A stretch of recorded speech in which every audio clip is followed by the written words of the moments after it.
This is our first year, and we hope to continue it many times to come. What is the purpose of? What is the purpose? To prove that there is a real great pumpkin. Where is it? Yay!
We believe very strongly in Jim Pittman, and we knew that he believed very strongly in Billy Tohill. So our selection of Billy as acting head coach is a very natural one, and we will move as rapidly as possible toward a decision for the future. We have great confidence in Andy. You know, the team does. We're expecting that the rest of the season will continue to be as strong. Well, I'm certainly proud that the people have this type of confidence in me as a football coach and as a person to represent the university and to become a leader of their football players and try to carry on the program that Pitt had gotten started here.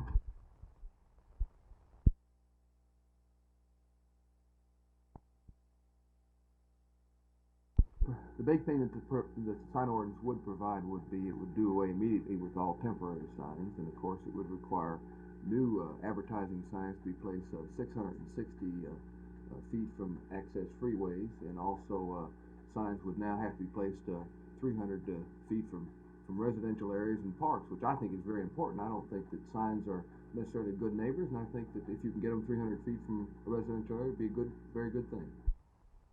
You're the only councilman that has come out for this ordinance. Why did you take this step?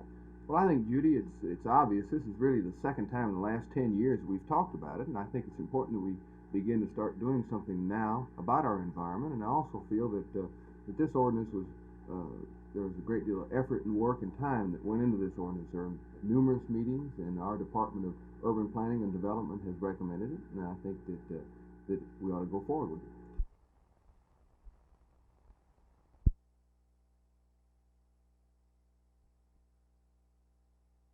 No, I don't see it as a racial issue. It just circumstances developed that we were down to 18 who hadn't been employed. And Classroom Teachers of Dallas was able Friday to reach agreement with the superintendent that the remaining 18 will be employed as permanent substitutes in the Dallas Independent School District.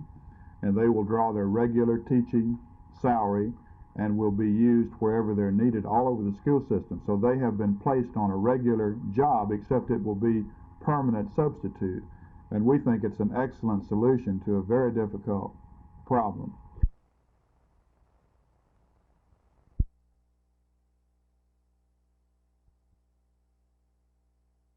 I thank you on behalf of Linda and the children for all that will mean to them. It will mean no means a great deal, and I would like to say that they would be here except that they are at the Tulsa at the present time could not be. So on behalf of them, thanks for listening. Appreciate it.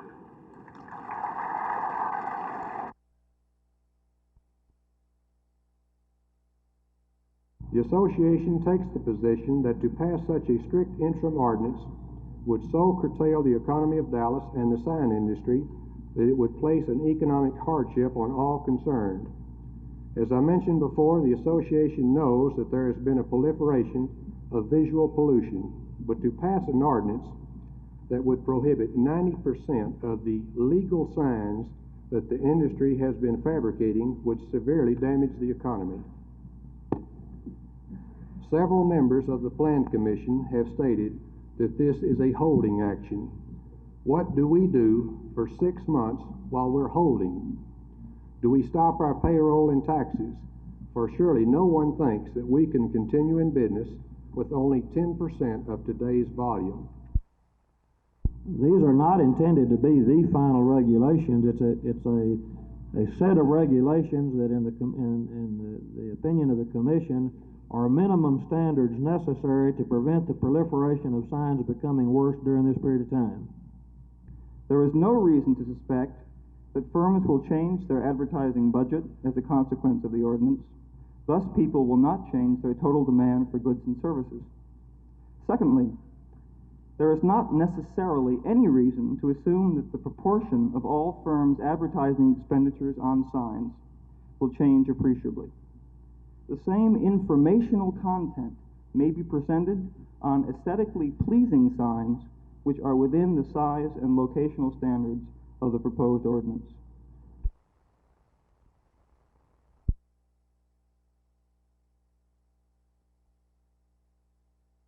The United States Tax Court is not new to Dallas. However, many of you may have never heard of it and may not know its purpose. What is new about the tax court in the city of Dallas is it's now in permanent quarters, room 330 of the U.S. Post Office building. We talked today to presiding judge Charles R. Simpson of Washington, D.C., and we inquired just what kind of taxpayer needs this court. A wide variety of people. We have a number of cases which involve large corporations, and we may have corporate executives and very experienced counsel representing them. On the other hand, we have a number of cases in which the taxpayers handle their own cases because only a few $100s of tax is in dispute, and it's impracticable for them to even hire a lawyer. In other words, if I file my return at the end of the year and I say I owe the government $700, and they come back and say, hey, you owe us $1,000, can I come to your tax court as a taxpayer, defend myself, and try to justify that $300 difference? Yes. What are my odds on winning? Well, obviously, if you have counsel, an experienced lawyer is going to help you to collect the evidence that you may need to support your case. But so far as the law is concerned, I think you've got as good a chance as anybody else. And the court will usually try to help you even. If I can help you by pointing out to you the kind of evidence you need to support your case, I'll do so. Would you? Yes. For example, if we have a dispute over a dependency deduction and the parent is trying to prove what he supported and what was the total support for the child, often he won't have the records of what he spent or what was spent for the support of the child. That's often a problem. I've always heard it's very difficult to take on the U.S. government. Well, in my 6 years, there have been cases in which I've decided for taxpayers who didn't have counsel. I had a gentleman in Chicago a few years ago who claimed that he was an artist and that he was in the business of being an artist. And the government thought it was just an avocation and they didn't want to allow him the deduction. But I decided that he really was in the business. Frankly, he wasn't a very successful artist, but I was convinced that he really wanted to be an artist. Are you, Judge Simpson, compassionate? Are you a soft touch?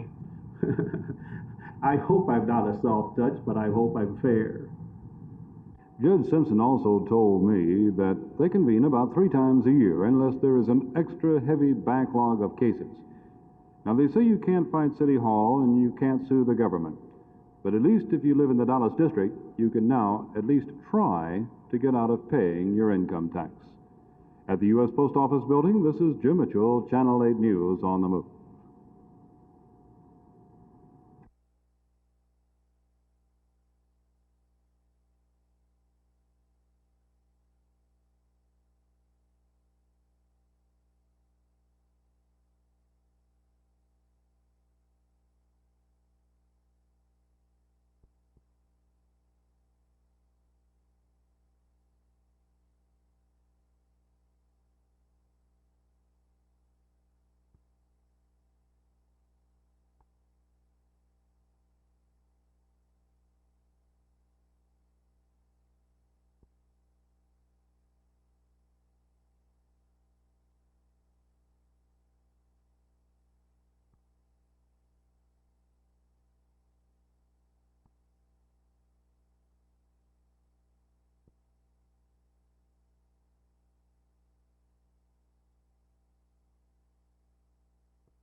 The Thinking Man's Environment is a convention theme for the National Water Resources Association. Unless you think like a Sierra Club member, the water people have some very optimistic ideas about the future of our arid Southwest. I talked with Commissioner Ellis Armstrong of the Bureau of Reclamation about plans to solve Texas water problems. Well, there are a number of things that can be done. One is cloud seeding, and this past summer we had a cloud seeding program that we directed for the Office of Emergency Preparedness up in the San Angelo area that we think was quite effective in increasing some precipitation in the area. We have a 3-year study in connection with the State Water Board of studying the cumulus summer clouds and what can be done from the standpoint of increasing precipitation. So man can make rain?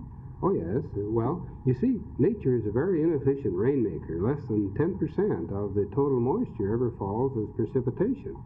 So if we can give nature an assist in a place or two, well, we can be effective in, with judicious and careful management, we can be effective in increasing rainfall. What about the plan to assist nature in bringing the Mississippi to Texas? Well, that's quite an undertaking, of course. That's being studied. That is a possibility. It has some problems and some large ones, and that's being examined by ourselves along with the state people and the Mississippi River Commission and the Corps of Engineers. A report of this possibility is due in about 3 years from now. Over 600 delegates representing 18 western states will be in Dallas through Friday thinking aloud about our environment. For Channel 8 News in the Move, this is Judy Hanna at the Statler Hilton.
Remember, it's not whether you won or lost or how you played the game, even, but how you come out in the ratings. Tonight, the Dallas City Council goes against what you might call the undefeated NFL Monday Night Football game, and in the ratings at least, the City Council may just come out ahead. In many respects, tonight's public hearing at Memorial Auditorium has some of the aspects of a pro football game. On one side of the field are environmentalists at tonight's hearing. They claim that signs are visually polluting and in general nasty. On the other side are public advertisers who claim that signs aren't nasty, they don't visually pollute, and even if they did, it's largely in the mind of the beholder. They also say if the proposed ordinance is enacted for the recommended 6 months, it would do everything but put outdoor advertisers out of business, and maybe even that. Significantly, I suppose, in tonight's lineup, neither side has what you might call elected to receive. Both intend to be kicking. You might say the City Council will be receiving, because the pressure will be on the 11 councilmen to either deny or approve the 6-month trial ordinance. You should also note two things. First, that it took the City Plan Commission 4 hours of public hearings to recommend that this ordinance be passed, and second, that the public hearing is scheduled for tonight at 7 o'clock in the Convention Center because the council chambers just aren't big enough to hold everyone expected. Generally, the ordinance under question forbids overhanging signs which would overhang onto public right-of-way. They forbid any lights directed toward a street. It forbids a portable sign, with certain exceptions, any detached signs, and any ribbons, streamers, or lights which move or tend to give the appearance of movement. You can see that advertisers will object strongly to any such 6-month trial ordinance, and they're expected to object long and loud at tonight's public hearing. My guess is that the council won't take any official action tonight anyway, for two reasons. First, if they do, they have to move back to City Hall to do it because of a charter provision. That provision says that any official action the council takes has to be taken in the council chambers. Secondly, I would think that by the time they finish hearing all the arguments, councilmen are just flat going to be too tired to do anything about it tonight. Phil Reynolds, Channel 8 News on the Move at Dallas Memorial Auditorium.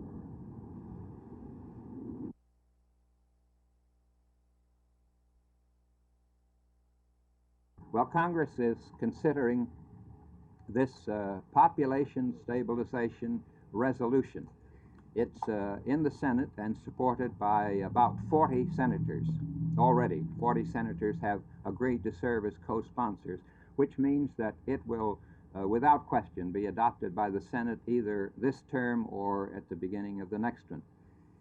In the House, there are about 50 congressmen who have also supported this population stabilization resolution. Now, in simple language, that means that Congress is ready to take action stating that it is the official policy of Congress and therefore the federal government that we should stabilize population as soon as possible, which means we should balance births and deaths in this country at the earliest possible moment.